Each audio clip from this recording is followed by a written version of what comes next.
नमस्कार। आज नागरिकता संशोधन बिल को लोकसभा में पेश किया गया चर्चा के लिए, तो विपक्ष ने खड़ा किया हंगामा और नागरिकता का धर्म ढूंढने लगे। यहां तक हिंदू शरणार्थियों की बात करने वाले को हिटलर की लीग में भी डाल दिया। मुस्लिम घुसपैठियों से जो करे प्यार, हिंदुओं की नागरिकता पर आखिरकार क्यों करे हाहाकार। रोहिंग्या के लिए रेड कारपेट पर गैर मुस्लिम अल्पसंख्यकों को करते हैं टारगेट। अधीर मत होइए अधीर रंजन जी। धर्म बताओ, हिंदुस्तानी हो जाओ। देश का आजादी मिला तब धर्म के आधार पर विभाजन अगर कांग्रेस पार्टी न करती तो आजादी की जरूरत न पड़ती। किसने किया धर्म के आधार पर विभाजन? भारत में धर्म के आधार पर मिलेगी शरण।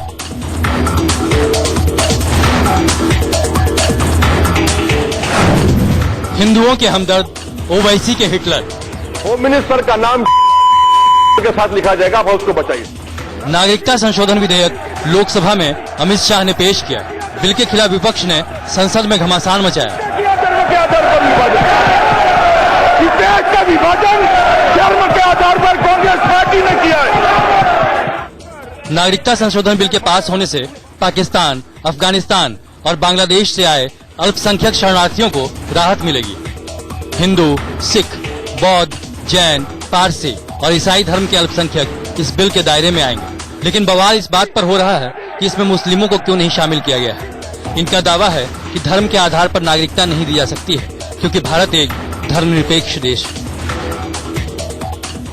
ये बिल कहीं पर भी 0.001% भी इस देश की माइनॉरिटी के खिलाफ नहीं है। मगर आप इसके बावजूद की चिंता कर रहे हैं। I do not have any qualm to opine that this is a regressive legislation. It is nothing but a targeted legislation against the minority people of our country.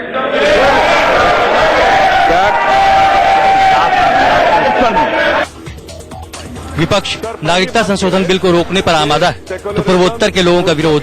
दरअसल ये राज्य बांग्लादेश की सीमा के पास है और ऐसे में अगर नागरिकता संशोधन बिल लागू हो जाता है तो बड़ी संख्या में वहां से हिंदू आकर इन पूर्वोत्तर क्षेत्रों में बस जाएंगे। इस वजह से यहाँ के मूल स्थानीय निवासी इसका विरोध कर रहे हैं। गृह मंत्री अमित शाह ने भरोसा दिलाया था कि वह आसाम में एनआरसी लागू होने से पहले इसे लाना चाहते हैं। इससे एनआरसी में जगह पाने वाले गैर मुस्लिमों को राहत मिल सकेगी और उन्हें भारत का सही नागरिक माना जा सकेगा। ये जुल्म की हद है। हमारे होम मिनिस्टर साहब कहते हैं सीना चाहिए ऐसे फैसले लेने के लिए। आर्टिकल 370 को कश्मीर से उन्होंने आसाम कोर्ट को खत्म करने जा रहे हैं। आसाम कोर्ट की कोई इज्जत नहीं रख रहे। हम लोग इसका जो वो है, क्या नाम है, असल रूह है, वो तो हमारी कॉन्स्टिट्यूशन है। कॉन्स्टिट्यूशन के विरोध में जा रहे हैं। तो इसलिए हम लोग आसाम के लोग, आज पूरा आसाम देखिए, चारों तरफ से आसाम बंद पड़ा हुआ है कि इस मुल्क में ऐसे कानून से बचा लीजिए और आप होम मिनिस्टर को ही बचा लीजिए। वरना क्या होगा कि न्यूरमबर्ग रेस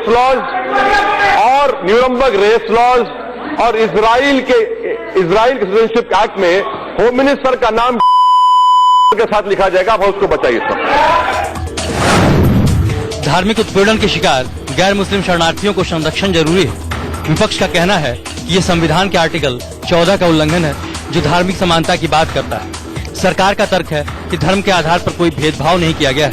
वहीं विपक्ष का कहना है कि ये धर्म के आधार पर तैयार किया गया बिल है। जय बोलने वालों को, वंदे मातरम बोलने वालों को, इस देश की मिट्टी को प्यार करने वालों को भारत की नागरिकता का रास्ता साफ हो गया। सरकार की असली परीक्षा राज्यसभा में होगी, जहां यह संशोधन बिल फंस सकता है। राज्यसभा में इस वक्त सांसदों की संख्या 239 है। ऐसे में अगर सभी सांसद वोट करें तो बहुमत के लिए 120 सांसदों की वोट चाहिए। सदन में बीजेपी के पास 81 सांसद है। बीजेपी को बहुमत के लिए 39 और वोट चाहिए होंगे। आमतौर पर सरकार का साथ देने वाली टीआरएस भी इस संशोधन बिल के खिलाफ दिख रही है। सदन में टीआरएस के 6 सांसद हैं। नागरिकता संशोधन बिल पर देश में भ्रम भी फैलाया जा रहा है, क्योंकि इसे एनआरसी से जोड़कर देखा जा रहा है। और घुसपैठियों के साथ शरणार्थियों में डर बैठाया जा रहा है। Dalit, that's why I'll be isolated if it goes like this, goes on like this. Don't you think it will create a civil war? Don't you think it will create? सरकार ने बार बार कहा है कि एनआरसी की मदद से देश के हर नागरिक का रजिस्ट्रेशन किया जाएगा और जो लोग एनआरसी में छूट जाते हैं उन्हें नागरिक संशोधन बिल से मदद मिल जाएगी। सरकार के इस गेम प्लान पर ही विपक्ष ने धर्म की आड़ में भेदभाव का आरोप जड़ नया विवाद खड़ा कर दिया है। Bureau report, India news. तो आज का हैशटैग है सिटीजनशिप का धर्म और ऑनलाइन सवाल है कि नागरिक संशोधन बिल में धर्म ढूंढता है विपक्ष। और पहला मुद्दा भी यही है कि क्या नागरिक संशोधन बिल में, नागरिकता संशोधन बिल में धर्म क्यों ढूंढ रहा है। और आज यह भी कहा गया कि हिंदू शरणार्थियों की जो बात करने वाले हैं वो हिटलर है। हिटलर कैसे हो गए?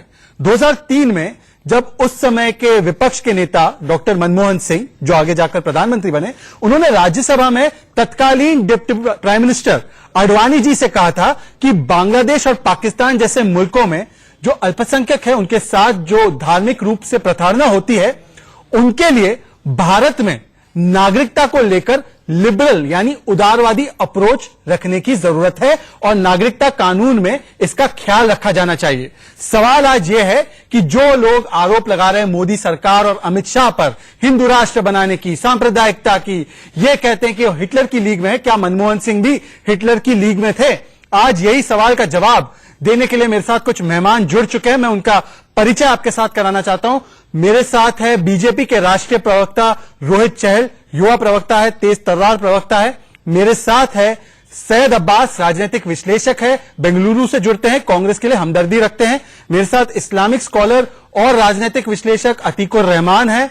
मेरे साथ आरएसएस की काफी सारी जानकारी रखने वाले और सुप्रीम कोर्ट के बड़े वकील देशरतन निगम साहब है स्टूडियो में। मेरे साथ सुबोई खान है, राजनीतिक विश्लेषक भी है और सामाजिक कार्यकर्ता भी है और प्रखर तरीके से अपनी बातों को रखती है। और मेरे साथ है टीएमसी के युवा नेता अजय राय, जो बंगाल से जुड़ रहे हैं। तो सबसे पहला सवाल, सैयद अब्बास, मुझे बता दीजिए, शिवसेना आपके जो नए सेक्युलरिज्म की पोस्टर बॉय बनी है, उसने वोट किया है इस बिल को स्वीकृति देने के लिए कि यह पेश किया जाए लोकसभा में। क्या शिवसेना भी हिटलर की लीग में है अमित शाह के साथ? यह सवाल सैयद अब्बास से।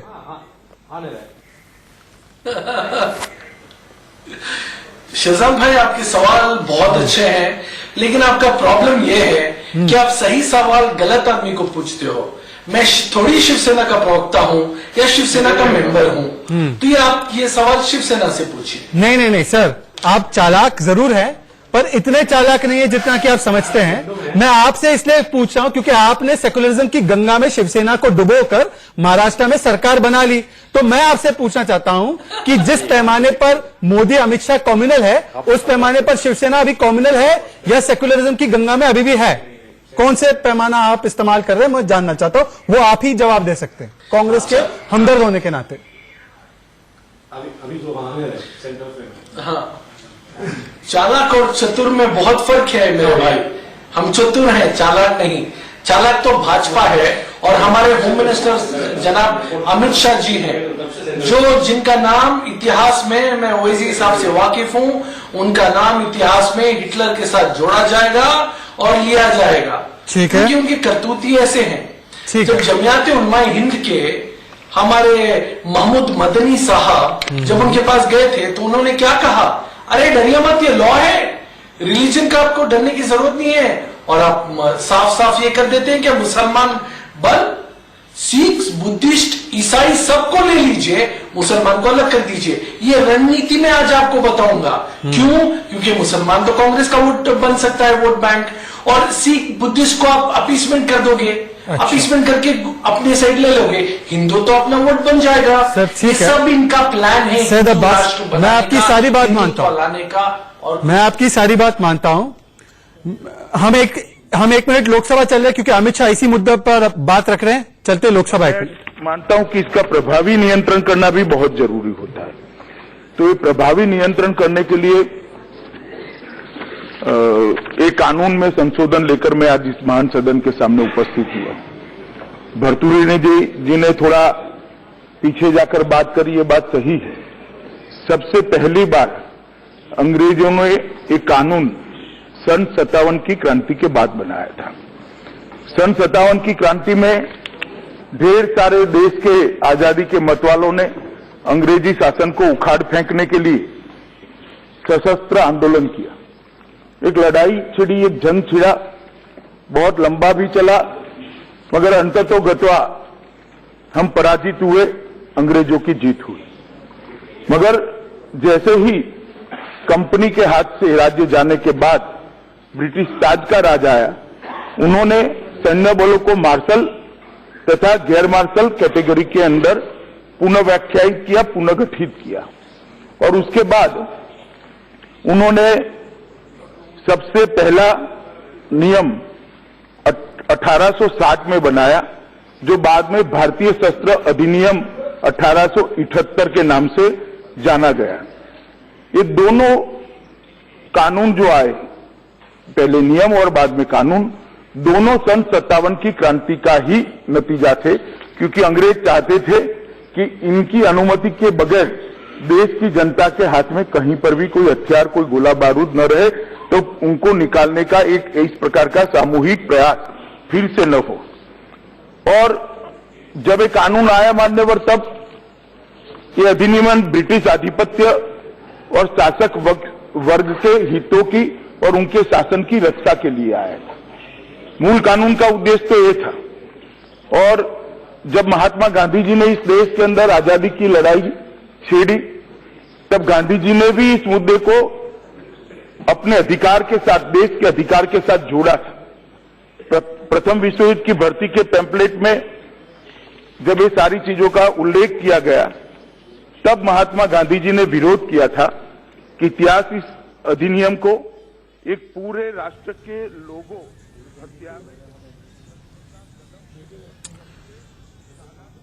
तो आप सुन रहे थे गृह मंत्री अमित शाह जवाब देते हुए नागरिक संशोधन बिल पर। और मेरा सवाल रोहित चहल, मैं आ रहा हूं सुबह आपके पास। रोहित चहल, अमित शाह अगर हिटलर की लीग में शामिल हो जाते हैं, तो उसी लिहाज से मनमोहन सिंह और शिवसेना भी आज उसी लीग में शामिल कर देनी चाहिए। और जो भी आरोप लगा रहे थे सैयद अब्बास, वो आरोप मनमोहन सिंह और शिवसेना पर भी वो लगा रहे हैं बाय एक्सटेंशन।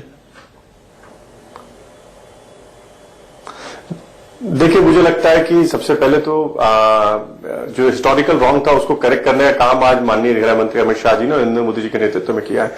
जिस तरीके से 14 अगस्त 1947 में जब हमारा देश आजाद हुआ, तो उसके बाद क्या कहते हैं, जो हिंदू वहां पर सोए थे और जो वो जागे, तो पाकिस्तान, ईस्ट और वेस्ट पाकिस्तान के अंदर वो जागे, तो उन्हें पता भी नहीं था, वो तो मजबूरी में गुलाम बनकर वहां पर रहे।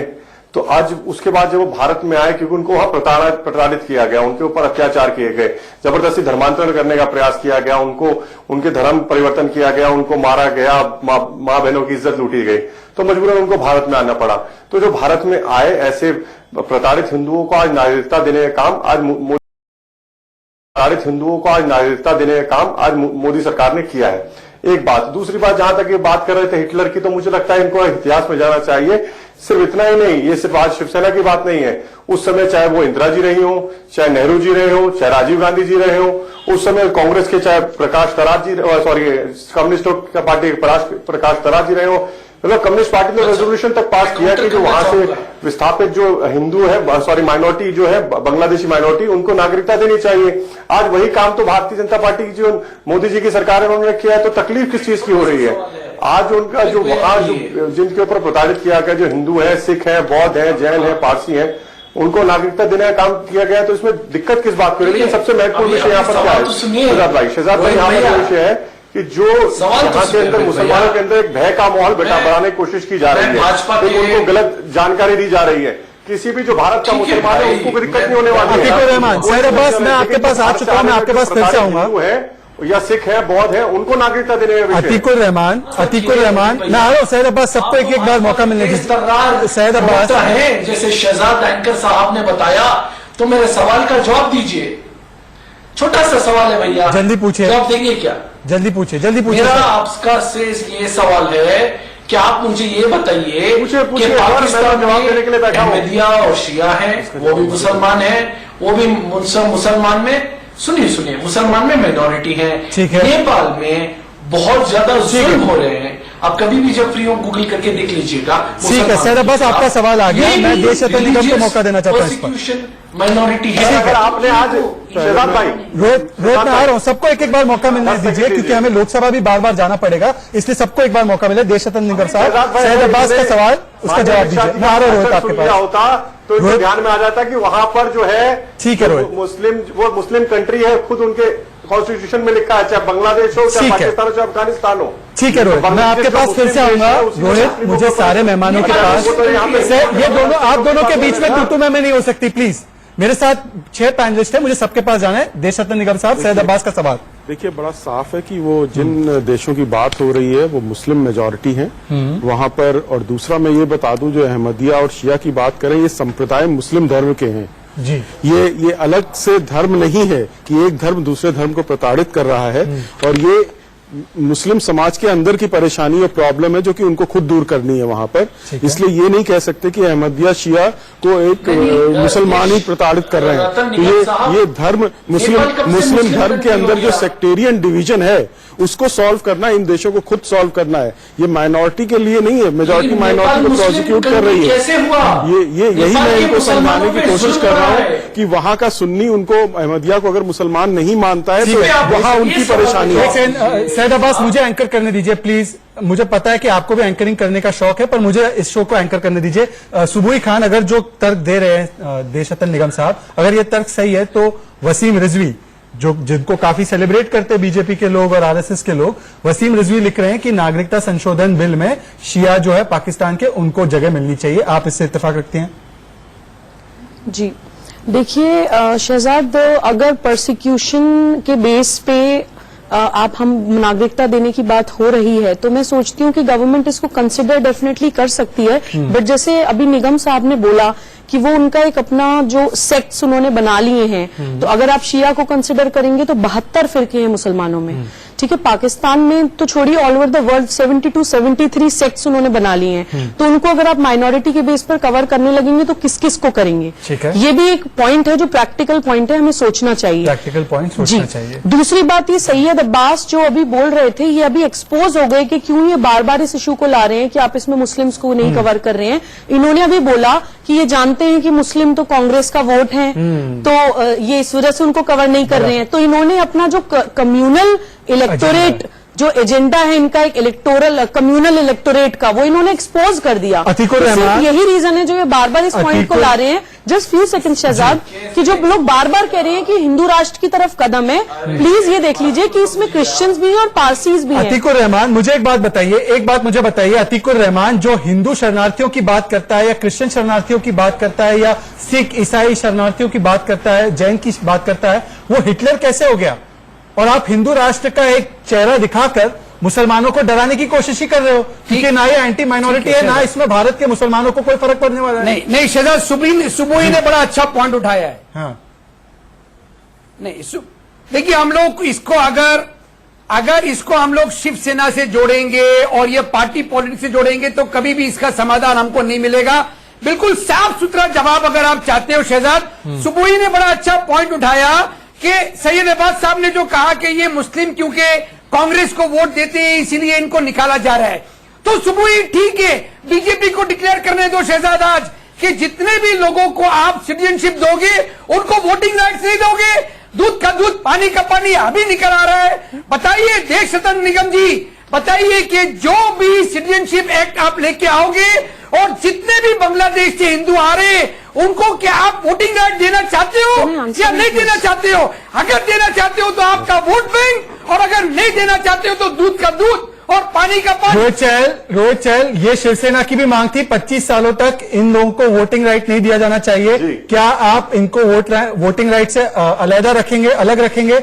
क्या रखा जा सकता है? देखिए, मुझे लगता है कि अगर भारत की नागरिकता किसी को मिलती है तो उसको वो सारे अधिकार मिलते हैं जो आम बाकी लोगों को, नागरिकों को मिलते हैं। तो यहाँ तो विषय ही नहीं है। और रही बात, अदनान सामी भारत में आए, उन्होंने अप्लाई किया, वो मुस्लिम थे, उनको भी सिटीजनशिप यहाँ पर मिली। तो मुझे लगता है इसमें इस तरीके से नहीं, ऐसे बहुत सारे मुस्लिम, हम तो उन्होंने कहा ना, किसी 0.001% भी किसी धर्म के या मुसलमान के खिलाफ नहीं है ये बात। क्योंकि अगर कोई मुस्लिम आना चाहता है तो वो लीगली यहाँ पर अप्लाई करेगा और वो भारत में आएगा, उसको भी सिटीजनशिप मिलेगी। तकलीफ की चीज इसे बरगलाने की कोशिश, उनको गलत जानकारी देने की कोशिश से कुछ भी नहीं है। वहां पर देखो, मैं एक डाटा देता हूं सर, आप सुन लीजिए प्लीज सर, सुन लीजिए, आप सुन लीजिए सर, आपने प्रश्न किया, सुन लीजिए। देखिए, मुझे लगता है कि इनको ध्यान में नहीं होगा, 34% हिंदू हुआ करते थे बांग्लादेश में, आज 8% हिंदू रह गए बांग्लादेश के अंदर। वो हिंदू कहां गया? वही स्थिति 23% हिंदू था पाकिस्तान के अंदर, आज वो हिंदू घट के 1 पॉइंट कुछ पे आ गया, 2% अल्पसंख्यक टोटल मिला के पाकिस्तान के अंदर है। जिस तरीके से अगर आप देखें लैंड की बात करें तो वहां पे लैंड की स्थिति ऐसी थी कि आज वहां पे जो पाकिस्तान के रास्ते कैसे चल रहे हैं? अतीकुर रहमान, पाकिस्तान के रास्ते कैसे चल रहे हैं? हिंदुस्तान के रास्ते को लेके आना चाहते हैं। जो आपने देश को धर्म के आधार पर बांटा था, सुबोई खान, अगर हम लोग बाकी के गैर मुस्लिम अल्पसंख्यकों की चिंता करते हैं तो हम पाकिस्तान के रास्ते चल रहे हैं, क्या इस तर्क आपको जायज लगता है? सुबोई खान, अतीकुर रहमान का तर्क है हम पाकिस्तान के रास्ते पर चल रहे हैं। अतीकुर रहमान, मुझे बताइए कि क्या ये अगर हिंदुओं को ही दिया जाना चाहिए था तो श्रीलंका में तमिल, म्यांमार में हिंदू रोहिंग्या, ये भी तो हिंदू है, इनको नहीं दिया जा रहा। ये हिंदू राष्ट्र बनाने की अगर परिकल्पना होती तो वहां के भी हिंदुओं को न्योता देते। क्या ये सिर्फ और सिर्फ वोट बैंक की राजनीति नहीं है? सुबोई खान, देखिए शहजाद, सीधा सीधा वोट बैंक की राजनीति है। पहली बात तो हम श्रीलंका, म्यांमार की बात ही यहाँ पे क्यों कर रहे हैं? अभी जब हमने सिर्फ कैटेगोरिकली 3 कंट्रीज को अभी एक ही साथ, जब कानून में भी आप प्रोविजंस देखिए तो एक एक करके और सेपरेटली चीजें कवर होती हैं। एक ही अमेंडमेंट बिल में आप सारी नेबरिंग कंट्रीज को नहीं कवर कर सकते हैं। यहाँ पे अभी अफगानिस्तान, पाकिस्तान और बांग्लादेश की बात हो रही है, तो प्लीज उन्हीं 3 कंट्रीज की बात करिए, घुमाइए मत बातों को जो आप लोग इधर उधर की बात कर रहे हैं। अतीकुर रहमान साहब, आप लोग, मैंने बोला कि सीधा सीधा इलेक्टोरल जो आपकी कम्युनल पॉलिटिक्स है उसके चक्कर में आप मुसलमानों की फीलिंग्स को भड़काने की कोशिश कर रहे हैं। एक इंपॉर्टेंट पॉइंट मैं बताती हूँ शहजाद, सिटीजनशिप, प्लीज सुनिए, मेरी बात सुन लीजिए। सिटीजनशिप, जैसे मैंने पिछली डिबेट में भी बताया था कि ये जो अमेंडमेंट बिल आ रहा है ये नागरिकता कानून में चेंजेस लाने के लिए आ रहा है कि परसिक्यूटेड माइनॉरिटीज को इस प्रोविजन में नागरिकता दी जाएगी। अगर आप मुसलमान हैं या किसी और, अगर आप परसिक्यूटेड माइनॉरिटी नहीं है तो आपके लिए दूसरे प्रावधान है नागरिकता लेने के लिए। आपकी क्या जिद है कि आपको इसी प्रावधान में चाहिए? जब आपको सिटीजनशिप एक्ट के दूसरे प्रावधान दिए जा रहे हैं नागरिक बनने के, तो ये जबरदस्ती आपको हर चीज में अपनी नाक क्यों घुसानी है? लॉज अलग अलग होती है, मर्डर के लिए अलग होती है, रेप के लिए अलग होती है, डोमेस्टिक वायलेंस के लिए अलग होती है, सारी चीजें क्लब नहीं की जा सकती है। देशरत्न निगम, आप अपना पॉइंट कीजिए, उसके बाद मुझे टीएमसी के पास चलना है। देखिए, लोगों को पहले मैं ये बता दूं साफ, सैदाबाद सुन लीजिए, एक मिनट सुन लीजिए। दूसरा मैं ये बता दूं कि भारत ने एक संधि करी थी जिसको आप नेहरू लियाकत पैक्ट कहते हैं 1950 का, जिसमें साफ जिम्मेदारी ली गई थी कि पाकिस्तान अपने हिस्से के जो माइनॉरिटीज है उनका ख्याल रखेगा, जिनको जबरदस्ती, जिनका धर्म परिवर्तन किया गया उनको वापस लाएगा, उनको कंपनसेशन देगा और वहां पर किसी तरह की उनकी औरतों को वापस लाया जाएगा जो अगवा की गई हैं। ये सारा उस नेहरू लियाकत पैक्ट 1950 में लिखा हुआ है और भारत ने भी यही कहा था। भारत ने तो ख्याल रखा, वो नहीं किया। इस पैक्ट का जो तोड़ा गया है उसके एवज में भी ये आ रहा है। 1950 का जो एक्ट लियाकत पैक्ट है, नेहरू लियाकत पैक्ट, उसको पढ़े और फिर समझे कि ये क्यों लाया गया है। जी, टीएमसी अजय राय के पास मुझे जान दीजिए। टीएमसी से अजय राय हमारे साथ जुड़ चुके हैं। अजय राय, मुझे एक बात बताइए कि आप लोगों का स्टैंड क्या है? आप लोग बंगाली हिंदुओं की वकालत कर रहे थे, आप कह रहे थे कि एनआरसी में ज्यादातर जो नाम आए हैं वो बंगाली हिंदूज के नाम आ चुके हैं। अगर उनको इसका फायदा होगा तो आपको अब दिक्कत क्यों हो रही है? और इससे पहले भी 1959 में, 1971 में युगांडा के समय तमाम शरणार्थियों को जगह मिली, तब वो संविधान का विरोध नहीं था, तब वो समानता के अधिकार के खिलाफ नहीं था। आज कैसे हो गया? नहीं, बिल्कुल नहीं। मैं आपके सवाल को रोकूंगा। आप अगर कह रहे हैं कि बंगालियों के लिए, फिर बंगाली मुस्लिम्स के लिए हम फाइट कर रहे हैं, हम इंसानियत के लिए फाइट कर रहे हैं। आप 1955 का एक्ट का देखिए। आज जो बातें चर्चाएं हो रही थी वो आर्टिकल 14 को लेके हो रही थी, 11 को लेके हो रही थी, आर्टिकल 5, 10 को लेके हो रही थी। आप देखिए, ये बात मुसलमान या हिंदुओं की नहीं है, आज मुद्दे भटकाने की बात हो रही है। अमित शाह ने कहा, वो लोग इसी लोकसभा में खड़े होकर वो कहकर गए थे कि ये लागू सीएबी या फिर एनआरसी सारे देश में लागू होगा, लेकिन आज वो जब खड़े होकर कहते हैं तो वो कहते हैं कि नॉर्थ ईस्टर्न स्टेट्स में ये लागू नहीं होगा। तो जब वो अपनी बातों से आज मुड़ जा रहे हैं, कल वो किसी और मुद्दे से मुड़ जाते हैं। आप सवाल इस बात की, बंगाली आज माइनॉरिटीज की बात आप करते हैं, लेकिन माइनॉरिटीज में मुस्लिम सबसे ज्यादा गिनती में आते हैं।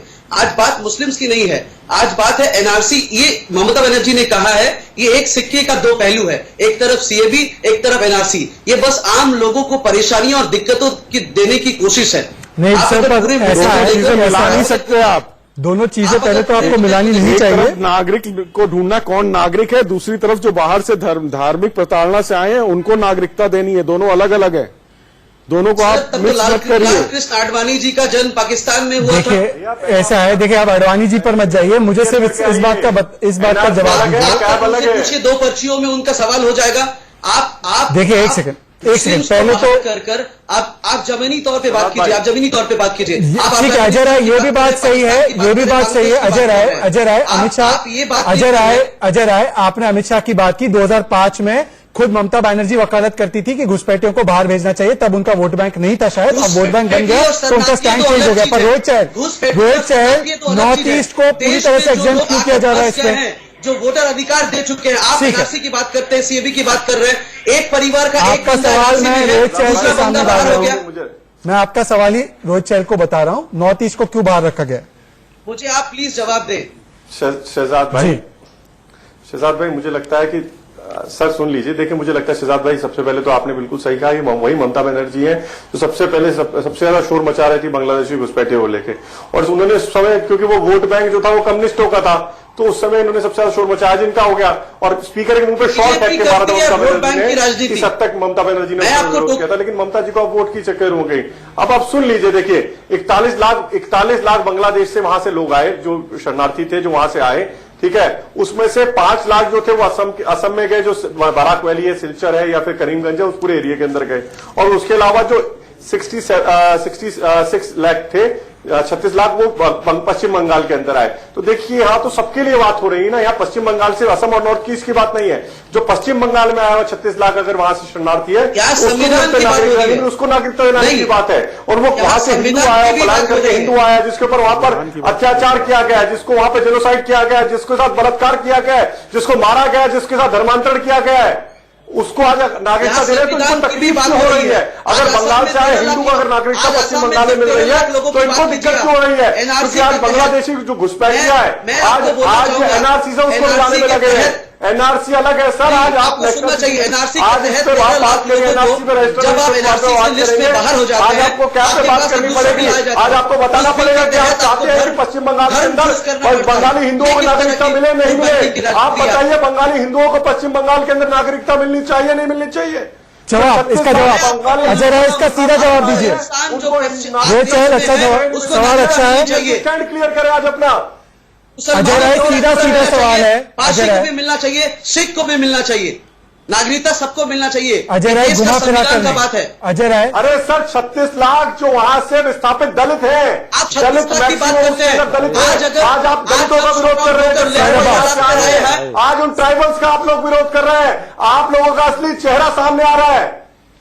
सैयद अब्बास, मैं आपको बोल दूं, बीजेपी पार्टी हमेशा आज जब देश अर्थव्यवस्था से जूझ रही है, तब बीजेपी पार्टी अर्थव्यवस्था से जूझ रही है, इसका मतलब ये नहीं कि राष्ट्रीय सुरक्षा के मामलों को हम लोग चर्चा नहीं करेंगे, ये तर्क नहीं होता। अजय राय रुक जाइए, अजय राय रोहित चहल पॉज, अजय राय रोहित चहल दोनों पॉज। आप लोग काफी देर से डिबेट कर रहे थे, मुझे सैयद अब्बास, अतीकुर रहमान, देश रतन निगम और सुबोध खान को भी शामिल करना है। सैयद अब्बास, अजय राय की आवाज थोड़ी धीमी कीजिए क्योंकि वो लगातार बोल रहे हैं, मैंने उनके से काफी बातें ली है। सैयद अब्बास, याकूब मेमन का मानवाधिकार होता है, बलात्कारियों का मानवाधिकार होता है, अपराधियों का मानवाधिकार होता है, हिंदू शरणार्थियों का मानवाधिकार नहीं होता। अगर आप बोलेंगे तो आप हिटलर की लीग में चले जाएंगे, ऐसा क्यों? रोहिंग्या का भी मानवाधिकार है पर हिंदू शरणार्थियों का नहीं है, क्यों? यहाँ पे आप किसके साथ आप रेपिस्ट को टेरर अक्यूज को सभी एक ही सेंटेंस में ले रहे हैं। चलिए ठीक बिल्कुल है, सही ले रहे हैं। हिटलर किस लिए? सेलेक्टिविज्म हमें जो ये होता है जानना वो चाहिए, दिखा रहे हैं क्यों हमको ओवैसी कि आप साहब लोगों का ने जो हिटलर इंसानियत कहा? और मोहब्बत जागती है वो हमेशा देश को तोड़ने के लिए ही क्यों जागती है? बलात्कारियों को आप बेनिफिट ऑफ डाउट देते हैं, इंडियन आर्मी को नहीं देते हैं, टेररिस्ट को बेनिफिट ऑफ डाउट देते हैं, पुलिस को नहीं देते हैं। तो इस तरह की चीजें तो आप अच्छा। लोग सेलेक्टिविज्म तो आप दिखाते ही हैं। रोहिंग्यास को आप देते हैं, हिंदू शरणार्थियों को नहीं देते हैं। तो क्या एप्पल्स एंड ऑरेंजेस कंपेयर नहीं हो रहे यहाँ पे? आपको एग्जैक्टली आपको बिल्कुल रीजन लॉजिक दिया जा रहा है, उसका जवाब दीजिए। ठीक है सुबोई खान जी, ठीक है, अभी जवाब दूंगा सुबोई खान जी। मैं सबसे पहले एक तोहफा दूंगा आपको, जो कॉन्स्टिट्यूशन ऑफ इंडिया है, तोहफा देखिए, प्रियम्बल को पढ़िए। अरे सेक्युलर है आप हमारा किससे बात देश, कर रहे हैं? समझे? आप किससे पाकिस्तान बात कर इस्लामिक रहे था, हैं? मुस्लिम था, तो I वो am an चले गए। officer of the अरे court. सवाल जवाब तो Constitution सुनिए, मेरे हाथ में, मेरी जवाब गाड़ी सुनिए। में रोज रखा होता है, रोज पढ़ती जो भी हो आप, प्रियम्बल को जवाब छोड़िए, सुनिए। आर्टिकल 14-15 का जवाब आप लोग सुनिए, हवाला ठीक देते है। हैं वो यहाँ पे अप्लाई ही नहीं पता होता, है, भूल गए क्योंकि होंगे। नागरिकता आप धर्म भूल के गए बेस प्रियम्बल। पे नहीं दी जा आप रही है, प्रियम्बल भूल नागरिकता गए, ह्यूमन सेक्युलर राइट्स के देश बेस है पे ये। दी जा रही है, बात प्रोसिक्यूटेड आप- माइनॉरिटीज बात को दी मेरी- जा रही है। आपकी हिंदू बात राष्ट्र पूछा हिंदू करके राष्ट्र जो मेरी आप बात लोग कर रहे हैं, पढ़ दबाइए लीजिए कि मत। इसमें क्रिश्चियंस बात भी सुनने का हैं, साहस इसमें रखिए, पारसी भी सुबोई हैं, खान। तो जबरदस्ती का घुमाइए मत चीजों बात को। सुनने का साहस रखिए। आपने जब बात किया मैं सुना आपको, अभी ठीक है, आप बोलिए बात साहब। सुनिए मेरी, आप पढ़ लीजिए। पाकिस्तान सेक्युलर कभी नहीं था, मुसलमान हाँ, देश का मुसलमान बाद में बना है एक इस्लामिक इंडिया के कंट्री। साथ रहने का चुनाव पाकिस्तान क्यों? became a Islamic सेक्युलर देश country है, afterwards। सेक्युलर। तो जब सेक्युलर है तो आप आर्टिकल 14 का वायलेशन नहीं कर सकते। काम है आपका आर्टिकल 14 का वायलेशन तब होता मैं देश जब रत्न निगम साहब। इक्वालिटी में कोई डिस्टर्बेंस ठीक है, होगा। देश रत्न निगम साहब। 6 पंथों को इसमें इंक्लूड किया जा रहा है, ये सर्वधर्म संभाव ही है, यही सेक्युलरिज्म है। ठीक है, सुबह एक सेकंड, मुझे देश रत्न निगम साहब, देश रत्न निगम साहब, से इतनी घृणा क्या है? शायद आपकी बात आ गई। मैं आपका आर्टिकल 14 वाला पॉइंट ये पार्लियामेंट में भी उठा था, मैं इसी को ले जा रहा हूं आगे। देश रत्न निगम साहब, ये बताइए कि आर्टिकल 14, आर्टिकल जो समानता की बात करता है, क्या उसका सीधा सीधा उल्लंघन नहीं है जब आप धर्म के आधार पर कहते हैं कि हिंदुस्तानी होना है तो धर्म बताओ? देखिए, या इसमें वर्गीकरण किया जा सकता है? देखिए, मैं बता रहा हूं आपको। सबसे पहले तो आप जब कॉन्स्टिट्यूशन पढ़ते हैं, वी द पीपल, वो सिटीजन्स के लिए है। जब एनी पर्सन का आप इंटरप्रिटेशन करेंगे वो सिटीजन्स के लिए आता है। सेक्युलरिज्म सबसे पहले सिटीजन्स के लिए है। आर्टिकल 14 सिर्फ नागरिकों के लिए नहीं है, और देखिए, नहीं, आप देखिए, जैसे कोर्ट, सुप्रीम कोर्ट कहता है मे कैन बी शैल, मे को शैल पढ़ा जा सकता है, शैल को मे पढ़ा जा सकता है। उसी तरह यहाँ जो एनी पर्सन है उसमें नागरिक आपको पढ़ना पड़ेगा, वरना दुनिया भर के लोग यहाँ भर के चले आएंगे। पहली बात। दूसरा, देखिए, मुसलमानों को यहाँ पे एक विशेष अधिकार मिले हुए हैं, वो आर्टिकल 14 का वायलेशन है, लेकिन रीजनेबल क्लासिफिकेशन, तर्क संगत वर्गीकरण किया गया है वहां पर। अतीकुर रहमान, इसका सीधा जवाब दीजिए। अगर आपको आर्टिकल 14 की इतनी चिंता है तो जो माइनॉरिटी के लिए विशेष राइट है वो भी खत्म हो जाने चाहिए।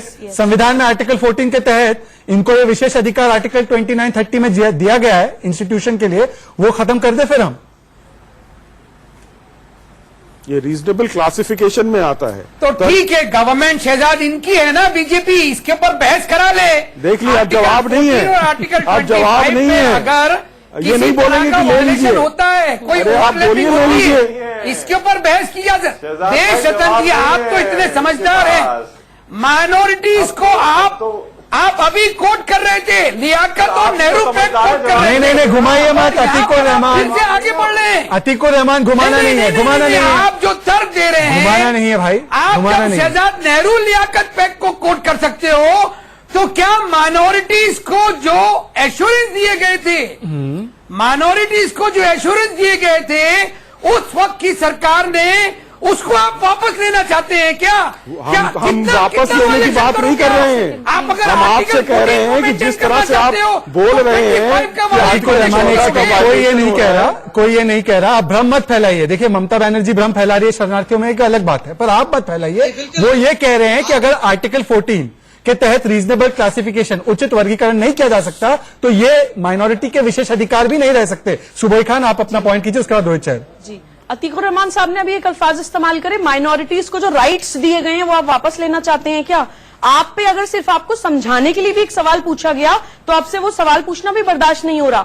क्या वो माइनॉरिटीज के राइट्स दूसरी माइनॉरिटीज के लिए नहीं है? दूसरे मुल्कों के लोग जिनके ऊपर मजहबी अत्याचार हुआ है, जो प्रोसिक्यूटेड हैं, क्या उनको वो स्पेशल राइट्स या छोड़िए बेसिक ह्यूमन राइट्स नहीं मिलने चाहिए? या वो सारी चीजें आपके लिए हैं? आपका जो ये सिलेक्टिविज्म होता है अतीकुर रहमान साहब, इसके खिलाफ हम लोग बोलते हैं। आप लोगों को भी तो एक माइनॉरिटी का दर्जा दिया गया था ना, तब वो आपको कॉन्स्टिट्यूशन के खिलाफ। अतीकुर रहमान, उसके बाद रोहित चहल। एक सेकंड शहजाद अब्बास, अतीकुर रहमान को काउंटर करने दीजिए, उसके बाद रोहित चहल। इसका जवाब देने दीजिए। जी जी जी, आइए बोलिए बोलिए बोलिए जी बोलिए।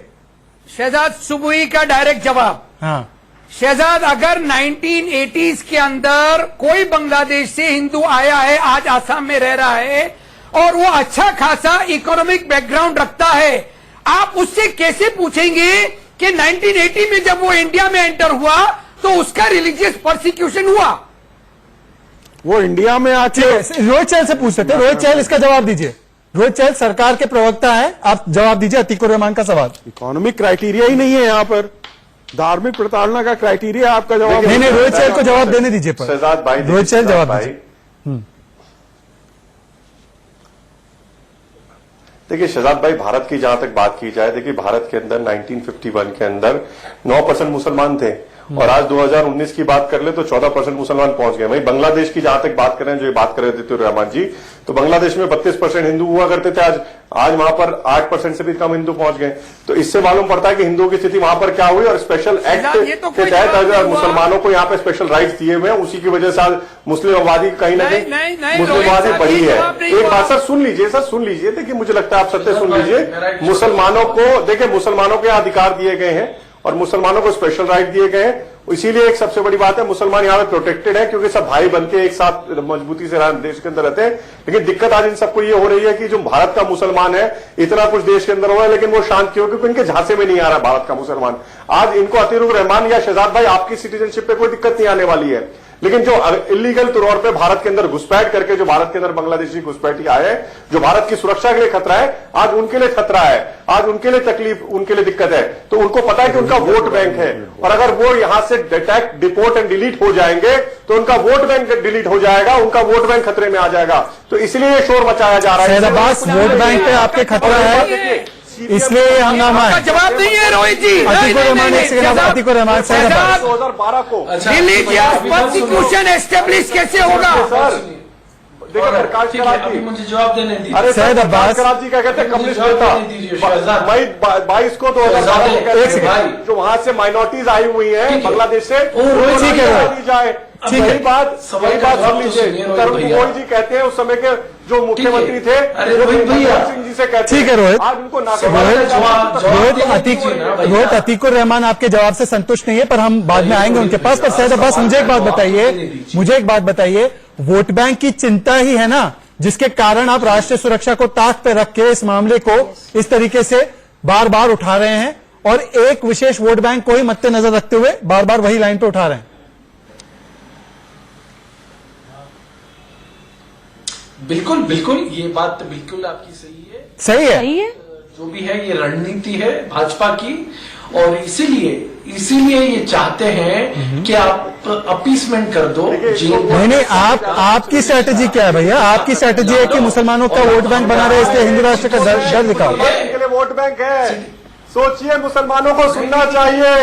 ये खुद कह रहे हैं कांग्रेस के लिए मुसलमान सिर्फ वोट बैंक है, ये खुद ही कहने लगे ये वोट बैंक है। एक सेकंड, हम लोग फिर से अमित शाह की बात पर चल रहे हैं। लोकसभा में निर्मित करते हैं और नियमित हुआ और जनमत अपनी सरकार का चयन करता है। पॉलिटिकल एजेंडा क्या है? ये संवैधानिक प्रक्रिया है। हर राजनीतिक दल किसके आधार पर चुनाव लड़ना चाहिए? सिर्फ अपने नेता के चेहरे के आधार पर चुनाव लड़ना चाहिए? परिवार के आधार पर चुनाव लड़ना चाहिए? किसके आधार पर चुनाव लड़ना चाहिए? मैं मानता हूं पार्टी की विचारधारा और पार्टी के घोषणा पत्र के आधार पर चुनाव लड़ना चाहिए, जो इस देश की जनता की अपेक्षाओं में से निर्मित होता है। चुनाव घोषणा पत्र क्या होते हैं? जो देश की जनता राजनीतिक दलों से अपेक्षा रखती, राजनीतिक पार्टियां जब जनता के बीच में जाते हैं, उनके संगठन के लोग जाते हैं, चुने हुए जनप्रतिनिधि जाते हैं, जो बात सुनते हैं, इनकी संवेदना को सुनते हैं, वो अंततः गत्वा तो घोषणा पत्र के अंदर समाहित होती। वो चुनावी एजेंडा नहीं होता है, वो पॉलिटिकल एजेंडा नहीं होता है, वो देश की जनता की जन भावनाओं का प्रतिबिंब होता है, जिसको देश की जनता से स्वीकृत किया है। यहां यही हुआ है मान्यवर। 2014 और 2019 दोनों चुनाव के हमारे मैनिफेस्टो के अंदर, और मुझे कहते हुए गर्व है कि 2019 में जब मैनिफेस्टो की घोषणा करी, मैं भारतीय जनता पार्टी का अध्यक्ष था, उसको रखने का गौरव मुझे प्राप्त हुआ। मान्यवर, हमने कहा था, हमने घोषणा पत्र में क्या कहा था, हम हमारी पड़ोसी देशों के प्रताड़ित धार्मिक अल्पसंख्यकों को, तो माइनॉरिटी तो मेरे मित्र जो विरोध कर रहे थे, इसका एजेंडा है। क्यों एजेंडा है? क्योंकि आप मानते हैं कि माइनॉरिटी को विशेष व्यवस्था मिलनी चाहिए। मैं कई बार आपके मुंह से सुना है कि माइनॉरिटी को विशेष व्यवस्था मिलनी चाहिए, तो बांग्लादेश की माइनॉरिटी को विशेष व्यवस्था नहीं मिलनी चाहिए, पाकिस्तान की माइनॉरिटी को विशेष व्यवस्था नहीं मिलनी चाहिए, अफगानिस्तान की माइनॉरिटी को विशेष व्यवस्था नहीं मिलनी चाहिए। कौन भेदभाव कर रहा है मान्यवर? मैं तो नहीं कर रहा। भेदभाव कौन कर रहा है? एक जगह पे तो खड़े होते, माइनॉरिटी को सिंगल आउट कर, अरे हम क्या कर रहे हैं, माइनॉरिटी को ही अधिकार दे रहे हैं, मगर वो माइनॉरिटी बांग्लादेश, पाकिस्तान और अफगानिस्तान। मान्यवर, हमने कहा था पड़ोसी देशों के प्रताड़ित धार्मिक अल्पसंख्यकों के संरक्षण के लिए सिटीजनशिप अमेंडमेंट बिल, जिसको सीएबी के पॉपुलर नाम से जाना जाता है, हम इसको लागू करने के लिए प्रतिबद्ध है।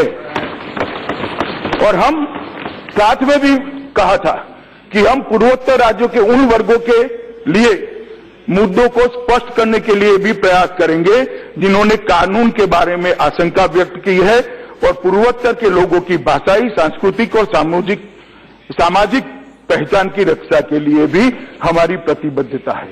मान्यवर, आज जो मैं बिल लेकर आया हूं, वो बिल हमारी वो घोषणा पत्र के अनुरूप है जिसको इस देश की 130 करोड़ की जनता ने मोदी जी के मैंडेट के साथ अप्रूव किया। और सालों की मांग है, इसमें पार्टी की आइडियोलॉजी से ऊपर उठकर सोचना चाहिए सदन। लाखों करोड़ों लोग वहां से धकेल दिए गए। कोई आदमी अपना देश वैसे ही नहीं छोड़ता है। देश छोड़िए जनाब, गांव नहीं छोड़ता है। कितने प्रताड़ित हुए होंगे, कितने दुखी हुए होंगे, कितने अपमानित हुए होंगे, तब जाकर वो देश छोड़कर यहां शरण में आए। और इतने सालों से उनको ना मताधिकार है, ना उनको शादी का अधिकार है, ना उनको सरकारी नौकरी का अधिकार है, ना घर खरीदने का अधिकार है, ना शिक्षा का अधिकार है, ना स्वास्थ्य का अधिकार है। मान्यवर, लाखों करोड़ों लोग नर्क की यातना के अंदर जी रहे हैं। आज नरेंद्र मोदी के नेतृत्व में ये बिल आने के बाद उनको सम्मान मिलेगा, उनको अधिकार मिलेगा, और इसमें किसी का कोई अधिकार हम नहीं छीन रहे। मैं बाद में इस विषय पर आऊंगा, आप सबकी बात सुनने के बाद जब मैं जवाब दूंगा तब एक एक चीज का जवाब दूंगा, मगर मेरा सभी पक्ष और विपक्ष से, सभी सांसद महोदयों से एक आग्रह भरा विनंती है कि चर्चा को शांति से सुने और चर्चा में शांति से हिस्सा लें। जब कोई खड़ा होता है, अपने विचार के अनुकूल नहीं बोलता है, तो टोका टोकी करना, बिठा देना, मैं नहीं मानता ये महान सदन की गरिमा के अनुरूप है। सुबह मैंने शांति से आप सबको सुना। जब मैं बोलने के लिए खड़ा हुआ, बीच बीच में खड़े हो जाते थे। भैया मुझे भी तो सुनो, मैं भी तो सांसद हूं। 18 लाख लोगों ने मुझे भी चुनकर भेजा है। ऐसा कैसे चलेगा कि आप मुझे नहीं सुनोगे? तो मेरा सबसे निवेदन है कि हम चर्चा के अंदर जो हिस्सा ले वो सदन की गरिमा के आधार पर लें। मान्यवर, हमने आधार पर लें। मान्यवर, हमने ये बात सही है कि विविधता में एकता ही हमारा सबसे ज्यादा बड़ा स्ट्रांग, देश को एक रखने का मंत्र है। सहिष्णुता हमारा गुण है। मान्यवर, कभी भी इस देश ने सीमाओं को लांघकर कभी किसी पर आक्रमण नहीं किया। 10,000 साल का इतिहास है मान्यवर, यहां से सेना कभी हमारी सेना इसके बाहर नहीं गई। सहिष्णुता हमारा गुण, बदलाव को हमने खुलेपन से स्वीकार किया है मान्यवर। ये इसी कारण ये देश इतनी सदियों से चला है। बदलाव को हम स्वीकार करते हैं, बदलाव को समाहित करते हैं अपनी संस्कृति के अंदर और संस्कृति की यात्रा को और आगे ले जाते हैं मान्यवर। सामूहिक चित्त और मानस हमारी संस्कृति का अविभाज्य हिस्सा है मान्यवर, और ये बिल उसी को परिव्याख्यायित करने वाला बिल है मान्यवर। मित्रों, मान्यवर, मैं फिर से एक बार कहता हूं कि 15 अगस्त 1947 को आजादी को बाद हमारी संविधान सभा ने पंथ निरपेक्ष राज्य की जो स्वीकार किया, इसका भारतीय जनता पार्टी और हम सब साथी दल हृदय से सम्मान भी करते हैं, इसको स्वीकार भी करते हैं और उसको आगे ले जाने के लिए हम लालायित भी हैं। हम सब पंथ निरपेक्षता को स्वीकार करते हैं। किसी धर्म के आधार पर, पंथ के आधार पर किसी के साथ किसी भी प्रकार की इसके साथ दुर्व्यवहार नहीं होना चाहिए, इसके अधिकारों का हनन नहीं होना चाहिए। संविधान के ये स्पिरिट को मान्यवर हम स्वीकार कर रहे हैं।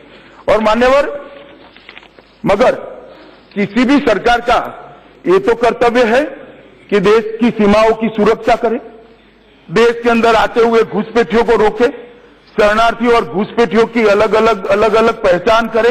ये भी तो राज्य का कर्तव्य है, वरना क्या ये देश सबके लिए खुला छोड़ देंगे? जो बात करते हैं मैं उनको पूछना चाहता हूं मान्यवर, कौन सा देश ऐसा है जिसने नागरिकों को नागरिकता, तो बाहर के लोगों को नागरिकता का अधिकार देने के लिए कानून नहीं बनाया है? दुनिया में कोई ऐसा देश भला हो सकता है क्या? कोई नहीं हो सकता मान्यवर। लिबरल से लिबरल देश अपना कानून बनाया, हमने भी बनाया है मान्यवर, और हमने इसीलिए संविधान में एकल नागरिकता का प्रावधान किया है।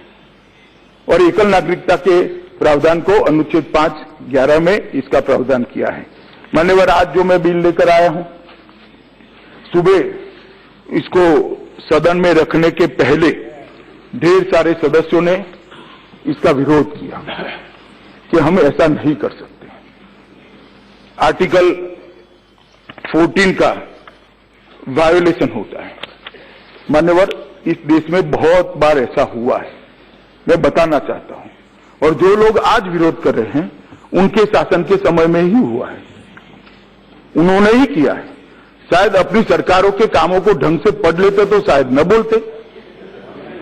मैं आपको बताता हूं, सन 47 में जितने भी शरणार्थी आए, सबको भारत के संविधान ने स्वीकार कर लिया, स्वीकार करा है हमने। हर जगह पे रहते, शायद ही हिंदुस्तान का कोई गांव ऐसा होगा जहां पूर्व और पश्चिम पाकिस्तान से आए हुए शरणार्थी न रहते हो। कई लोग इस देश में बड़े बड़े पद पर बैठे, मनमोहन सिंह जी भी उसी कैटेगरी में आते हैं, श्री लालकृष्ण आडवाणी भी उसी कैटेगरी में आते हैं मानवर। हमने स्वीकार किया था, उनको नागरिकता दी थी, तभी तो वो देश के उप प्रधानमंत्री और प्रधानमंत्री बन पाए, बड़े बड़े उद्योगपति बने, इस देश की विकास की यात्रा में अपना योगदान दिए, इस देश की विकास की यात्रा को आगे बढ़ाएं। इसके बाद में 71 में, 71 बीच में 59 में दंडकारण्य योजना आई। या माता साहब बैठे हैं जो अभ्यास करते हैं, उनको मालूम होगा क्या थी दंडकारण्य योजना। ये भी शरणार्थियों को नागरिकता देने का था। 71 की लड़ाई के बाद जब इंदिरा जी ने बहुत राइटली इंटरवीन कर बांग्लादेश की रचना करी, रचना करने में भारत की सेना ने सहायता की, क्योंकि वहां बहुत प्रताड़ना हो रही। और बांग्लादेश की रचना के बाद 71 तक के सारे शरणार्थी जो आए थे, उनको यहां शरण भी दी गई, नागरिकता भी दी गई मान्यवर। किसी ने विरोध नहीं किया, हमारी पार्टी ने भी विरोध नहीं किया। इस देश की करोड़ों की जनता ने 5 पैसे का बांग्लादेश का एक अलग टिकट सालों तक लगाया है मान्यवर, उनके निर्वहन के लिए। इसके बजट का जो उसका बोझ आता था, उसके निर्वहन के लिए 5 पैसे का एक अलग टिकट हम पोस्ट पर लगाते थे, आप सभी को याद होगा। उसके बाद युगांडा में ईडी अमीन का शासन आया, भारतीयों को निकाल दिए गए, फिर से सामूहिकता से नागरिकता दी गई। लंका क्राइसिस में भी काफी सारे भारतीय जो वहां गए थे उनको नागरिकता दे दी गई।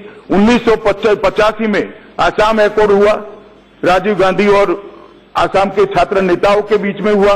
उसमें फिर से 71 तक आसाम में जितने भी लोग थे सबको नागरिकता दे दी गई और उस वक्त किसी ने विरोध नहीं किया, हमने भी नहीं किया था, क्योंकि हम समझते थे कि समय की जरूरियत है और हमारे देश के जो लोग हैं वो कहां जाएंगे, हमने विरोध नहीं किया। और आज जब हम बिल लेकर आए हैं तो कृपया इसको राजनीतिक पार्टी के आधार पर मत देखिए। जो करोड़ों नागरिक आ गए हैं, यहां पर करोड़ों है जो नर्क की यातना में जी रहे हैं। मैं बंगाल के सभी सांसदों को तो विशेष रूप से कहना चाहता हूं, वो भी इस डिबेट को देखते हैं, उनको भी आशा है आपसे कि आप उनकी नागरिकता का समर्थन करोगे। वो लोग भी चाहते हैं कि आप उनको अधिकार जो मिल रहा है उसमें रोड़ा न डालो। और मैं कांग्रेस के मित्रों को भी कहता हूं कि आप चर्चा के अंदर ये साबित कर दीजिए कि बिल किसी के साथ भेदभाव करता है, तो मैं यहां से बिल लेकर वापस चला जाऊंगा।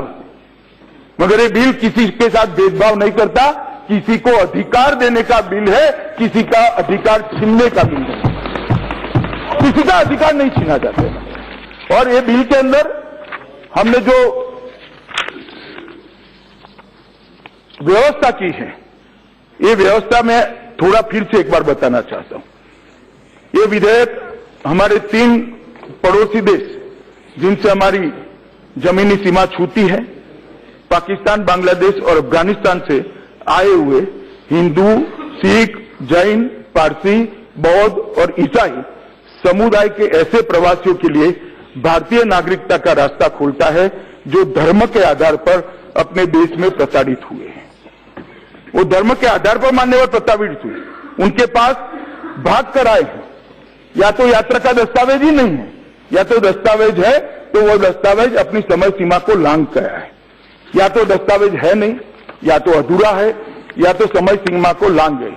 ये सभी प्रताड़ित धार्मिक अल्पसंख्यकों को नागरिकता देने के लिए ये बिल के अंदर प्रावधान है। अब मैं प्रावधान को जरा डिटेल में बताता हूं।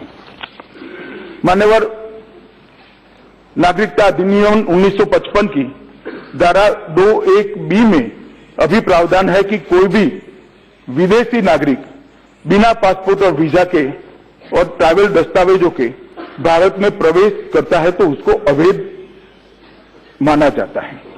इस विधेयक में प्रस्ताव है कि ऐसे प्रताड़ित नागरिक जो 31 दिसंबर 2014 तक भारत में प्रवेश कर चुके हैं, जिनको भारत सरकार ने द पासपोर्ट एक्ट 1920 और फॉरेनर्स एक्ट 1946 के दंडात्मक प्रावधानों से माफ कर दिया है, उनको नागरिकता अधिनियम 1955 की धारा 2(1)(b) में अवैध प्रवासी नहीं माना जाएगा और इन प्रताड़ित प्रवासियों को भारत की नागरिकता देगा। और मान्यवर, आज की प्रक्रिया नहीं है, उस वक्त किसी ने विरोध नहीं किया। जब श्रीमान राजनाथ सिंह जी गृह मंत्री थे, मोदी जी ही प्रधानमंत्री थे, उस वक्त सारे लोगों को लॉन्ग टर्म वीजा का प्रोविजन कर दिया गया था। उनको यहां रहने की एक प्रकार से अनुमति दे दी गई थी और आज वो ही चीज को एक्सटेंड करते हुए आज उनको नागरिकता देने की प्रक्रिया लेकर ये बिल आया है मान्यवर। और मैं मानता हूं कि लाखों करोड़ों लोगों की नर्क जैसी यातना भरी जिंदगी से ये विधेयक उनको मुक्ति दिलाने वाला है और उनको भारत के नागरिक का एक सम्मानजनक आधार देने वाला है। ये बिल भी पास हो चुका है। ये बिल भी पहले लोकसभा ने पास किया था, राज्यसभा में पास नहीं हो पाया, लोकसभा की अवधि खत्म हो गई, लैप्स हो गया, तो मैं फिर से लेकर आया हूं मान्यवर। इसमें 6 बिल लाने का भी प्रस्ताव है, जिसमें भारत सरकार यह प्रावधान करेगी कि धार्मिक उत्पीड़न के शिकार उपरोक्त प्रवासी निर्धारित की गई शर्तों, प्रतिबंधों व तौर तरीकों को अपनाकर रजिस्ट्रेशन या न्यूट्रलाइजेशन के माध्यम से भारत की नागरिकता, नेचुरलाइजेशन बोला मैं, नेचुरलाइजेशन, इसके लिए भाई कभी कभी ठीक भी बोल लेते हैं, चिंता मत करो। इस विधेयक में नागरिकता अधिनियम की धारा 18(2) में सरकार के इस बारे में नियम बनाने की शक्तियां दी है। मान्यवर, ये जो धार्मिक प्रताड़ना के आधार पर ये 3 देशों के जो अल्पसंख्यक यहाँ आए हैं, जो माइनॉरिटी यहाँ, मैं माइनॉरिटी शब्द इसलिए बार बार बोलता हूं कि आपको मालूम पड़े माइनॉरिटी की ही चिंता है। माइनॉरिटी जो वहां से यहाँ आई है मान्यवर, जिसमें हिंदू, बौद्ध, सिख, जैन, पारसी है, क्रिश्चियन भी है, उनको एक अर्जी लगाने से नागरिकता मिलेगी और इसके रूल्स भारत सरकार बाद में बनाएगी। यह प्रावधान किया जा रहा है कि ऐसे प्रवासी अगर नागरिकता अधिनियम 1955 की धारा के 3 शेड्यूल की शर्तें पूरी करने के उपरांत नागरिकता प्राप्त कर लेते हैं तो उनको भारत में उनके प्रवेश से ही नागरिकता दी जाएगी। माननीय, उनकी एक बहुत बड़ी दिक्कत है कि आज वो बेचारे अप्लाई करते हैं तो ये स्पष्ट हो जाएगा कि ये भारत के नागरिक नहीं है। बीच में किसी ने छोटा सा घर ले लिया है, किसी ने स्कूटी ले ली, किसी ने साइकिल ले ली, किसी को छोटी बहुत नौकरी भी मिल गई है, कुछ मिलता नहीं है मगर किसी को मिल गया तो उसको डर है कि मेरा ये छीन जाएगा। तो ये बिल उनको प्रोटेक्ट कर रहा है और मैं मानता हूं कि सदन के सभी सदस्यों को, विशेष कर बंगाल के लोगों ने, बंगाल के अंदर जो शरणार्थी है, नॉर्थ ईस्ट के अंदर शरणार्थी है, उसको ये बात अच्छे से पहुंचानी चाहिए कि आप जिस तारीख से भारत में आए हो उस तारीख से आपको नागरिकता दी जाती है, बीच में किसी की भी जरूरत नहीं, कोई रेशन कार्ड निकालने की जरूरत नहीं, खामखा लाइनें मत लगाइए। कोई आपको डरा देता है, डरिए मत। मैं कहता हूं देश के गृह मंत्री के नाते आपके पास रेशन कार्ड है या नहीं है, हम नागरिकता देंगे। मान्यवर, अगर ऐसे अल्पसंख्यक, एक दूसरी दुविधा है कि मैं आज एप्लीकेशन करता हूं तो अब तक तो अवैध रूप से मैं रहा तो मुझ पर केस हो जाएगा, ये भी भय है। ये भय खड़ा भी किया जा रहा है। प्रचार करती है कुछ पार्टियां कि एप्लीकेशन मत डालो वरना जेल में जाओगे। अरे भैया, क्यों जेल में भेजना है, बेचारे वैसे ही परेशान है। तो मान्यवर, हम प्रोविजन लेके आए हैं कि ऐसे अल्पसंख्यक प्रवासी के खिलाफ अवैध प्रवासी या नागरिकता के बारे में कोई भी कार्यवाही चल रही है या चल सकती है तो वो भारत के नागरिकता मिलने के साथ ही खत्म हो जाएगी, किसी भी प्रकार का। और वो ऐसी कार्यवाही चल भी रही है तो कार्यवाही के साथ भी एप्लीकेशन करने के लिए पात्र होगा। मगर किसी पे केस चला है तो भी आप एप्लीकेशन कर सकते हो। मान्यवर, इसमें यह भी प्रावधान किया है कि भारत सरकार का जो सक्षम अधिकारी होगा, इस कारण से नागरिकता के आवेदन को खारिज नहीं कर पाएगा, उसके खिलाफ अवैध प्रवास या नागरिकता के विषय में कोई कार्यवाही चल रही है, ये प्रोविजन भी हमने करा है।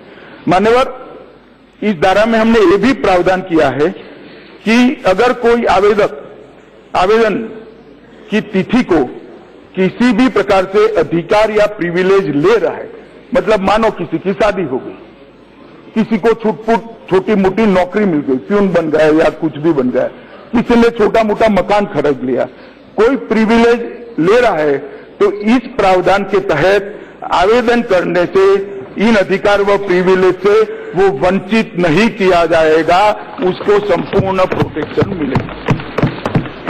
मान्यवर, ये भी हमने प्रोविजन किया है। बहुत सारे संसद सदस्यों ने, श्रीमान गोगाई जी ने भी एक मुद्दा उठाया था कि पूर्वोत्तर लोगों की भाषाई, सांस्कृतिक और सामाजिक रक्षण के लिए आप क्या करोगे। मान्यवर, इस बिल के अंदर हम इसको बहुत अच्छे तरीके से प्रोटेक्ट कर रहे हैं। मैं इस सदन के सामने पढ़ना इसलिए चाहता हूं कि पूर्वोत्तर के अंदर या तो समझकर या तो समझे बगैर ढेर सारे लोगों के मन में एक भय खड़ा करने का प्रयास हो रहा है और किसी को भय आक्रांतित होने की जरूरत नहीं है। इसलिए मैं इसको बहुत स्पष्टता के साथ, जरूरत नहीं है, इसलिए मैं इसको बहुत स्पष्टता के साथ यहां आपके सामने मान्यवर रखना चाहता हूं। मान्यवर, सबसे पहले Arunachal Pradesh Bengal east frontier regulation act के अनुसार कवर होता है और जो Bengal east frontier regulation act के अनुसार कवर होते हैं, इसको ये कानून का कोई डर रखने की जरूरत नहीं है। वहां ये कानून, ये नागरिकता अप्लाई नहीं होगी। नागालैंड पूरा थोड़ा हिस्सा छोड़कर इनर लाइन परमिट सिस्टम से प्रोटेक्टेड है, उनकी वो प्रोटेक्शन चालू रहेगा।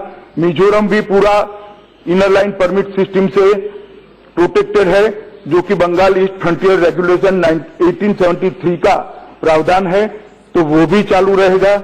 मणिपुर राज्यों की भावना को ध्यान में रखकर मणिपुर को हम इनर लाइन परमिट की सिस्टम के अंदर ला रहे हैं। मणिपुर की घाटी की बहुत बड़ी समस्या का आज समाधान। मान्यवर, मणिपुर की घाटी के सारे लोग बहुत समय से इसकी मांग कर रहे थे और मैं आज मणिपुर के लोगों के ओर से देश के प्रधानमंत्री का कोटि कोटि धन्यवाद करना चाहता हूं, जिन्होंने मणिपुर की एक सालों पुरानी मांग को आज समाप्त कर दिया। त्रिपुरा में एडीसी क्षेत्र में सीएबी लागू नहीं होगा और हाई लेवल कमेटी जो बनाई है उसी में सारे ट्राइबल को समाहित करने का काम किया है। मेघालय पूरा 6 शेड्यूल से कवर है, 6 शेड्यूल को हम इसके बाहर रख रहे हैं। आसाम का जहां तक सवाल है, बीटीसी, कार्बी आंग्लो, डिमा, हसाव, ये सारी एडीसी को सीएबी से बाहर रखा गया है और जो आसाम का मूल प्रदेश है वहां पर क्लॉज 6, सुबह गौरव भाई बात करते थे कि आसाम एकॉर्ड का ये भावना है। गौरव जी, भावना को क्या करोगे? 1985 में राजीव गांधी जी ने आसाम एकॉर्ड करा मान्यवर, उसके बाद में कुछ नहीं किया, सिर्फ भावना ही रही। पहली बार क्लॉज 6 की कमेटी श्री नरेंद्र मोदी की सरकार ने बनाई है और आसाम के भाषाभाषी लोगों को उनकी संस्कृति और राजनीतिक पहचान को जिंदा रखने का आज एक प्रयास हम कर रहे हैं। क्या किया भाई बताओ? मैं आसाम की जनता को भी पूछना चाहता हूं इस सदन के माध्यम से कि जिन्होंने आसाम एकॉर्ड किया, इतने साल तक क्या किया? आसाम एकॉर्ड की कौन सी चीज को आप इंप्लीमेंट किया? एनआरसी किया? ना जी। क्लॉज 6 किया? ना जी। क्या किया? तो 71 तक के सारे लोगों को लाकर बैठा दिया। तो आसाम का क्या हुआ भाई? कुछ नहीं हुआ। 15 साल तक कांग्रेस का शासन वहां रहा, कोई नहीं बोला। अब जब हम लेकर आ रहे हैं, हम इस समस्या का समाधान कर रहे हैं, तब जाकर इसका विरोध किया जा रहा है। मान्यवर, मैं मानता हूं कि आसाम की 6 समुदाय, मोरन, मटक, टाई, अहोम, कोच, रजवर्ती, सुतिया और टी ट्राइब, इसको भी अनुसूचित जाति के सदस्यता समाहित करने के लिए श्रीमान राजनाथ जी थे, तब से प्रयास हुआ है और इसमें भी हम आगे बढ़ रहे हैं। बोडो समुदाय के सांस्कृतिक विकास के लिए भी बोडो म्यूजियम, सांस्कृतिक अध्ययन केंद्र, कुकजार आकाशवाणी व दूरदर्शन का आधुनिकीकरण, सुपरफास्ट और नई एक्सप्रेस का नामकरण भी ये भारतीय जनता पार्टी की नरेंद्र मोदी सरकार ने ही किया है। आसाम के इश्यू को भी हम इस प्रकार से मान्यवर एड्रेस कर रहे हैं। इसलिए आज इस सदन के माध्यम से मैं समग्र नॉर्थ ईस्ट की जनता को कहना चाहता हूं कि पूरे नॉर्थ ईस्ट के सभी राज्यों के चिंताओं का निराकरण इस बिल के अंदर समाहित है। कोई उकसावे में मत आना, कोई आंदोलन मत करना, बहुत हो चुका। अब ये देश शांति के साथ आगे बढ़ना चाहता है मान्यवर। और ऐसा नहीं है कि मैंने किसी से चर्चा नहीं की। विगत 1 मास के अंदर 140 से ज्यादा संस्थाएं मान्यवर, 140 से ज्यादा अलग अलग एनजीओ, राजनीतिक दल, जिसमें कांग्रेस की पार्टी के सभी राज्यों के नेता भी थे और सभी राज्यों के मुख्यमंत्रियों के साथ मैंने लगभग 119 घंटे चर्चा की है मान्यवर, 119 घंटे। और उन्होंने जो सुझाया वो सारे सुझाव इसके अंदर में समाहित करने के लिए आया हूं। मेरे पास ढेर सारा लिस्ट है, मगर पूरा लिस्ट में नहीं पढ़ूंगा। अगर वो उठाएंगे मुद्दा तो मैं जरूर पढ़ लूंगा, परंतु सभी लोगों के साथ मैं ये करकर आया हूं मान्यवर। इसके साथ हम एक और इसमें रियायत भी दे रहे हैं कि अभी न्यूनतम रेसिडेंसी पीरियड 1+11 12 है। अब हम 2014 का कट ऑफ डेट रख रहे हैं, 31 दिसंबर 2014 का, तो उन लोगों को 11 साल होगा, 14 और 11 मतलब 25 में, तो हम इसको कम कर 1+5 कर रहे हैं, तो 14 से 6 2020 में सब एप्लीकेशन भी कर जाएंगे और जल्दी से नागरिक बनकर भारत की मतदाता सूची में भी आ जाएंगे। तो उसके अंदर भी हम उनको बहुत बड़ी रियायत दे रहे हैं मान्यवर। और मैं मानता हूं कि ये जो रास्ता श्री नरेंद्र मोदी जी ने प्रशस्त किया है, वो रास्ते को के माध्यम से देश के लाखों करोड़ों आज जो देश में रहने वाले 3 देशों के धार्मिक प्रताड़ना के कारण यहां आए हुए माइनॉरिटी है, लघुमती है, वो लघुमतियों को मतलब हिंदू, सिख, बौद्ध, जैन, ईसाई और स्मृतिबेन कह रही है पारसी, हाजीबेन पारसी भी है, पारसी समेत सभी माइनॉरिटी को यहां पर नागरिकता देने का रास्ता प्रशस्त हो रहा है। आज अभी भी फिर भी बिल को पुरस्कृत करते वक्त बहुत सारे सदस्यों ने बिल की इस सदन की कॉम्पिटेंसी पर सवाल उठाया था, वैधता के बारे में, कि हम इस बिल संवैधानिक रूप से ये सदन ले सकता है या नहीं ले सकता है। अभी भी किसी के मन में संशय है, प्लीज आपके वक्तव्य के अंदर जरूर सदन के पटल पर रखेगा। मैं एक शब्द चुराए बगैर, एक सांसद को चुराए बगैर हर एक का बहुत डिटेल में जवाब दूंगा, मुझे कोई आपत्ति नहीं है। मेरा दायित्व है कि विपक्ष के भी सारे सांसदों के सवाल का जवाब देना और इसको जस्टिफाई करना। तो मान्यवर, इतनी भूमिका के साथ मैं इस बिल को सदन के सामने विचार करने के लिए प्रस्तुत करता हूं और आप सभी लोग रचनात्मक दृष्टि से इसको ले, इतनी विनती कर मेरी बात को समाप्त करता हूं। के प्रेमचंदन जी विधेयक पर विचार करने को प्रस्ताव पर sir, I rise to move an amendment to the motion for consideration moved by the honourable minister. नागरिकता संशोधन अधिनियम की बात हो रही है। बिल ये रखा है गृह मंत्री अमित शाह ने लोकसभा में। उन्होंने साफ किया कि बिल से किसी को डरने की जरूरत नहीं। बिल पर कुछ लोग डर फैला रहे हैं। लगातार विपक्ष पर भी उन्होंने हमला बोला। 1985 के असम अकॉर्ड की बात की और कहा कि उसमें भी तमाम बातें की गई थी, लेकिन वो पूरी नहीं हुई। और अब नरेंद्र मोदी सरकार ला रही है इस बिल को, और खासतौर पर कई एक इलाकों में इनर लाइन परमिट शुरू करने की बात उन्होंने साफ कही है। और ये कहा है कि जो नॉर्थ ईस्ट के तमाम एरियाज हैं उनके साथ किसी तरह का भेदभाव नहीं है। यह भी उन्होंने यहां पर साफ किया है कि जो वर्तमान मौजूदा नागरिकता कानून है उसके मुताबिक किसी भी विदेशी नागरिक को भारत का नागरिक बनने के लिए 11 वर्ष भारत में बिताना आवश्यक होता है, लेकिन अब इस अवधि को करीब 6 वर्ष कर दिया गया है।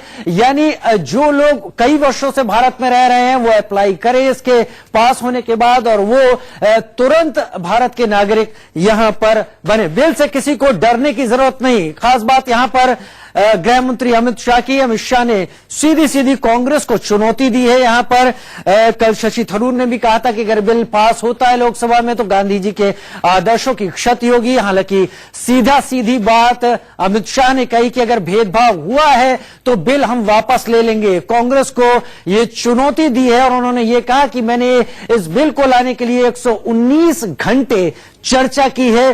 कुछ लोग लगातार भय पैदा करने की कोशिश कर रहे हैं इस बिल को लेकर। किसी को भी जो भारत में पिछले कई सालों से रह रहा है, दूसरे देश से आया है, भारत की नागरिकता नहीं है और वो इन अल्पसंख्यक समुदाय से है जो कि पाकिस्तान, बांग्लादेश, अफगानिस्तान से आते हैं, वहां के अल्पसंख्यक समुदाय में से है, तो उसे डरने की जरूरत नहीं है। भेदभाव साबित हुआ तो मैं इस बिल को वापस ले लूंगा। और मनीष तिवारी इस वक्त बोल रहे हैं। जब यूनान में गणराज्य हुआ करते थे तब वहां पे नागरिकता का सिद्धांत उत्पन्न हुआ। उसके बाद जब 1648 में वेस्टफेलिया की संधि हुई तो ये नागरिकता का जो कॉन्सेप्ट था इसके ऊपर अमली जामा पहनाया गया। वक्त बदलता गया, जो सत्ता थी वो राजाओं के हाथ से जनता के हाथ में गई और 1947 में जब भारत आजाद हुआ, जब अंग्रेजी साम्राज्यवादों को यहां से भगाया, तो भारत की जो संविधान सभा है उसने संविधान की संरचना के ऊपर अपनी चर्चा आरंभ की।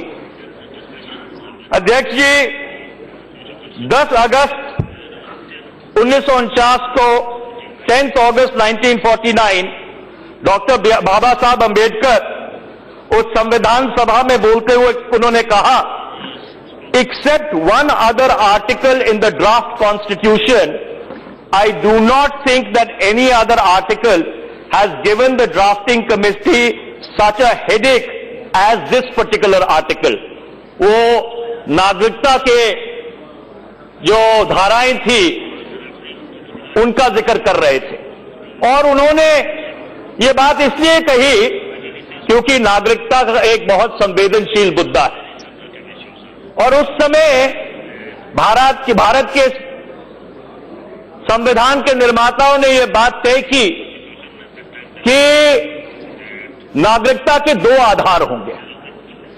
पहला आधार भूगोलिक और दूसरा आधार खून के रिश्तों के ऊपर आधारित होगा। धारा 5 से लेकर 11 को भारत के संविधान में शामिल किया गया।